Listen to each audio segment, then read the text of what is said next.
हर हर महादेव मित्रांनो, तर तुमचा भाऊ आलाय भूतानमध्ये आल्यानंतर भूतानची करन्सी कशी आहे पहा. अशा प्रकारच्या नोट आहेत, एकदम लुचपुच्या नोट आहेत, आपल्याकडे कडक नाही आहेत. आणि ह्यांच्या करन्सीमध्ये सगळ्यात मोठी नोट 500ची, 500, 100, 50, 20, 10 आणि 5 रुपयाच्या नोट आहेत. आता तुम्हाला मी कसं दाखवू नोटा. तर ही नोट पाहताय, ही 100ची आणि ह्याच्यावर कुणाच नाही फोटो आहे त्यांचा, पाहू शकताय. आपल्या इथं कसं महात्मा गांधीजीचा दिसत नाही फोटो असा आहे, पण ह्यांच्या इथं स्पष्ट दिसणारा फोटो आहे. अशा प्रकारे ही 100ची नोट आहे अशी.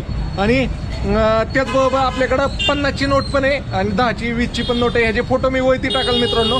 तर अशा प्रकारे इथली करन्सी आहे मित्रांनो. आणि आपले 100 रुपये इथले पण 100 रुपयेच होतात. म्हणजे आपल्या करन्सीमध्ये आणि भूतानच्या करन्सीमध्ये 1 रुपयाचा पण फरक नाहीये.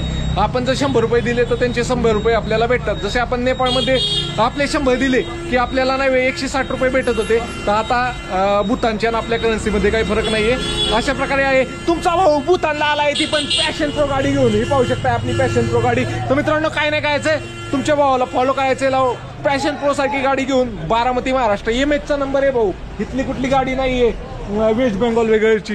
तर इतक्या लांब आलाय मित्रांनो, सपोर्ट दाखवा जरा मराठी माणसाला. आणि चला बाय बाय. भूतानमधले इंटरेस्टिंग व्हिडिओ दाखवणार आहे मी, फॉलो नक्की करा मित्रांनो. हे तर पैसे आलेत आता हातात, हे खर्च कसे करायचे ते पण सांगतो मी तुम्हाला.